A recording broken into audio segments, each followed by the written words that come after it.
Woboon zoonii kibba bahaa Oromiyaa godina Arsii aanaa Roobee magaalaa Sibee seenuun tarkaanfii waraana mootummaa naftanyaa PP irratti fudhateen injifannoo gonfate. Humnoonni naftanyaa lafaa dhufaa fannoo jedhee of waamu kun uummata Oromoo godina Walloo irratti haleellaa taasisan itti fufuu himan. Godina Baalee Bahaa naannoo magaalaa Gindiir lafti isaanii seeraan alarraa fudhatamaa jiraachuu jiraattonni himan. Ameerikaa fi Israa'el haleellaa Iraan irratti bananiin qondaalonni fi hooggantoonni olaanaan ajjeefamuu fi baagiddu galeessaatti tasgabbiin dhabamuun dhagahame. Bitoota isa tokko 2026 ashamaa harka fuune hordoftoota miidiyaa walabummaa Oromiyaa kanneen hangafoota oduutii bal'ina oduutiif hanqadhuma sagantaa keenyaatti naa waliin turaan afeerraa kooti.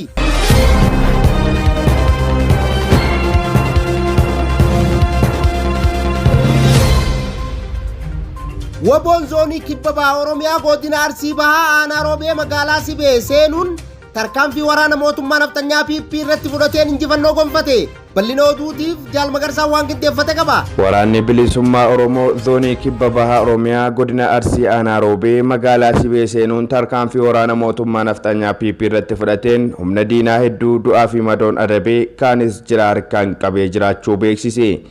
Kaleessa guraan dhala 28 bara 2026 injifannoo woboo zoonii kibba bahaa Cibraan madda walaabuu halkan edaa tarkaanfii fudhateen injifannoo boonsaa galmeessee jiraachuu ajajaan woboo bakkichaa beeksisee jira. Injifannoo kanaanis AKM5 boodatti hafaa 12 fi jira 12 harkaan qabee jiraachuu beeksise. Kaleessa guyyaa 28 bara 2026 godina Qellam Wallaggaa aanaa Daallee 3 ganda Collaitti woboon tarkaanfii fudhateen humna diinaa du'aa fi madoon adabee riphee fi geeba ishee waliin booji'uun gootummaa isaa ifatti mul'isee kan jiru ta'uu fi waraana mootummaa naftanyaa PP 2 ari'ee harkaan qabuun gariin kallattii irraa dhuftirra deebisee jira. Humnoonni naftanyaa lafaa dhufaa fannoo jedhee of waamu kun uummata Oromoo godina Walloo irratti haleellaa taasisan itti fufuu himan. Bal'ina oduutiif jaaltunyaa waan qindeeffatte qabdi.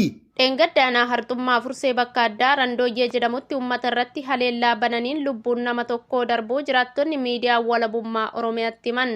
Tibbanuma karaa aanaa Jillee Dhummuu Gatinis humni naftanyaa lafaa dhufaa fannoo jedhee of waamu kun uummata Oromoo irratti haleellaa banee ture.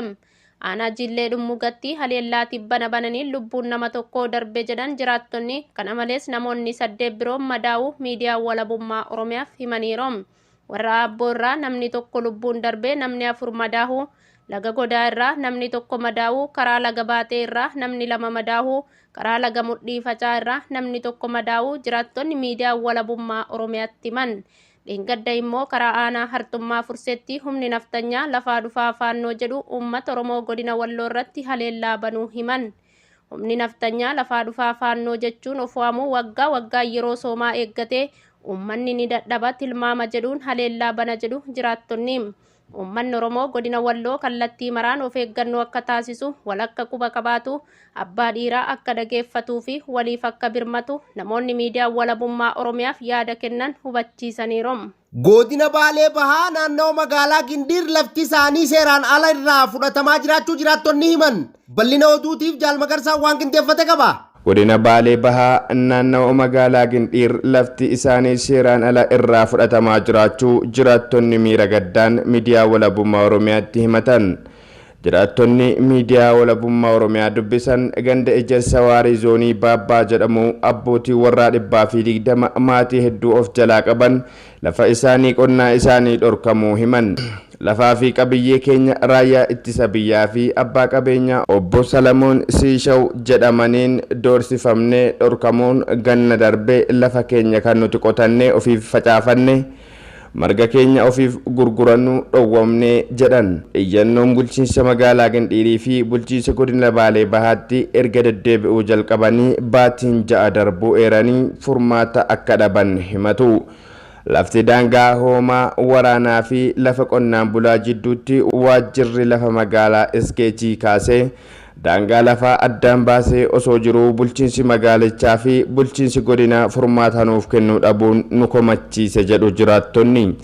sababa lafti humnaan irraa fudhatamaa jiruun namoonni 500 ta'an kan maatii abbootii warra 120 rakkoo hamaa keessa jiraachuus himanii jiru.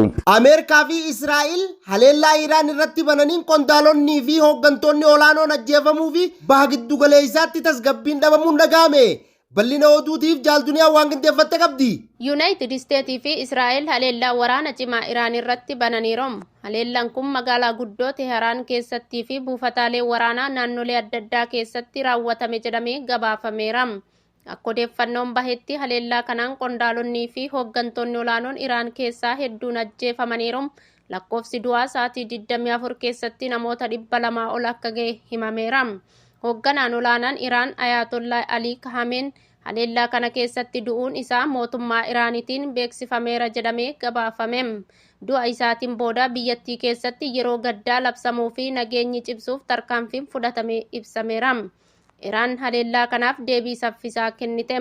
Misaa'iloota gara kaayoo waraana Israa'elii fi buufataalee Ameerikaa naannoo baha giddu galeessaa keessatti argamutti dhukaaste jedhamee odeeffannoon baheera.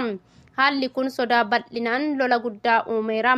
Walitti bu'iinsi kun tasgabbii baha giddu galeessaa irratti dhiibbaa guddaa geessisuu danda'a jedhamee yaaddoon ibsameera.